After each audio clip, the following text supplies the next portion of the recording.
Hello, hi, welcome back to my channel. So today I'm going to tell you all that Unit 2 of ICT, Information and Communication Technology. So in that the Unit 2 has the knowledge acquisition and multisensory approach though. So what do you mean by knowledge acquisition? So it is nothing but the process of acquiring of knowledge, new skills, new attitude through the experience, learning and practicing. So it involves the absorption and processing of the information leading to the formation of a new connections and insights. So what do you mean by multisensory? Multisensory is nothing but the senses, the five senses we use to engage in learning.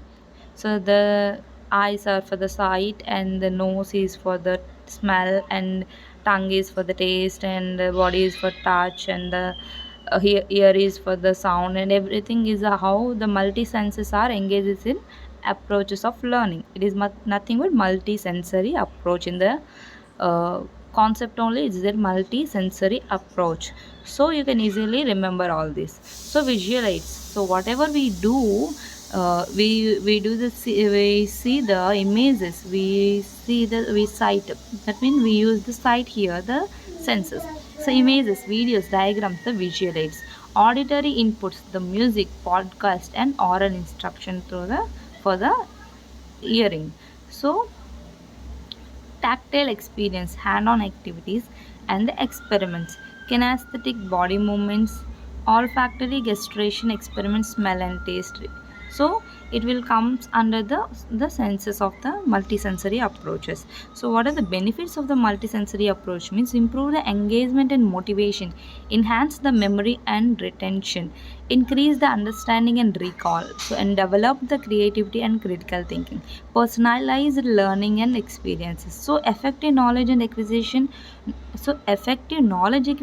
and multisensory approach are those are so essential for the meaningful learning and the student success. So by incorporating various senses, learner can develop a deeper understanding and retain information more effectively. So coming to the second one, classroom communication and communicative skills for the teachers. So what are the skills that teachers should have to communicate? So verbal and non-verbal exchange between the teacher, student and peer groups, crucial for the learning, socialization, relationship building. So the communicative skills for the teacher and student needs in the following: clear articulation of thoughts and ideas. So the clear objective, what are the teacher is teaching, the student needs to acquire the clear objective. So active listening and feedback.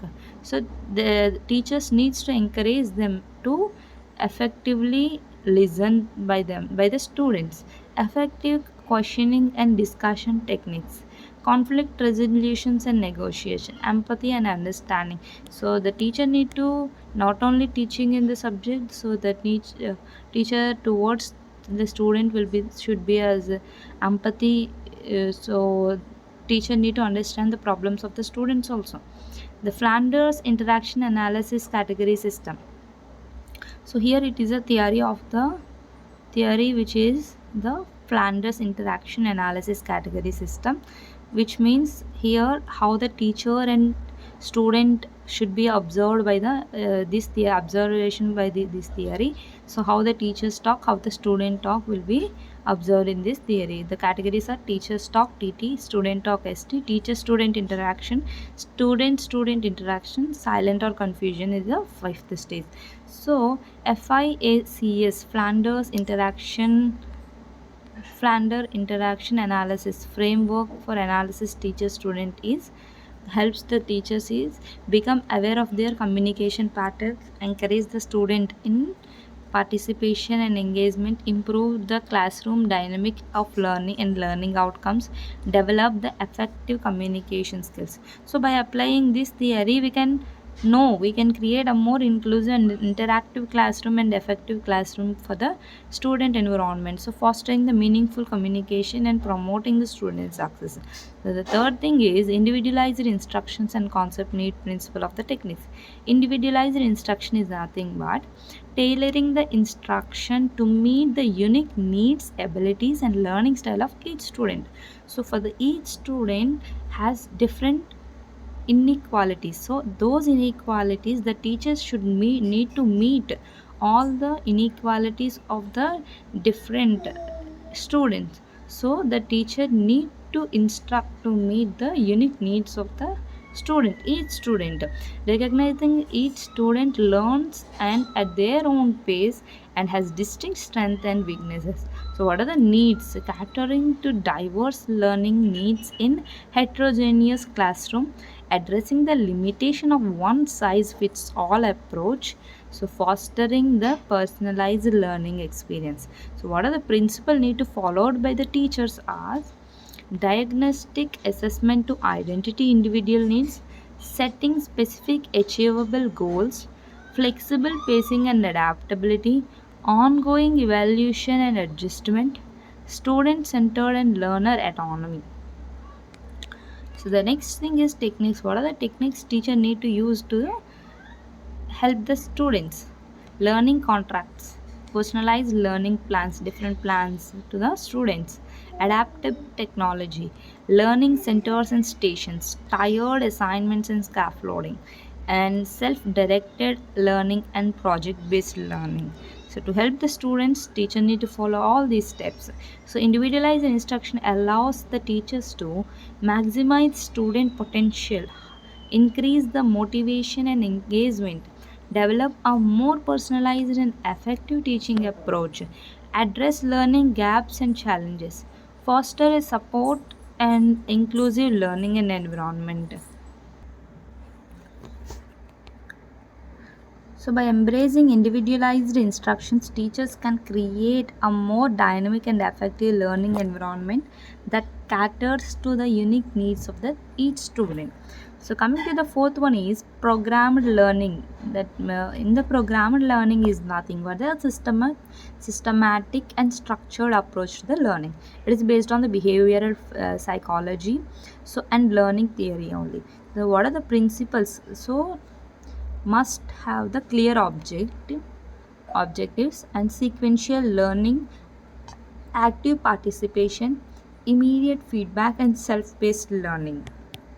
Coming to the types of learning, guys, linear programmed learning, branching and adaptive programmed learning. So here the modes of the presentation are text based, audio, computer, online based are learnings are. So development is analysis of learning objectives, creation of learning materials, design of the learning sequence, and testing and evaluation. The applications are coming to that: individualized instructions, supplementary learning, remedial learning, and occasional learning. So you can explain it briefly after in the, if they have given in the question. You cannot answer like this in the single word, right? You need to explain each and everything clearly. So the role of teacher, planner, and designer, he acts as a planner, he acts as a designer, facilitator and guider, evaluator, assessor and motivator and encourager. So programmed learning enables that the learners to take ownership of their learning process with the teacher acting as a facilitator rather than the lecturer. So this approach promotes the personalized, efficient, effective learning experience.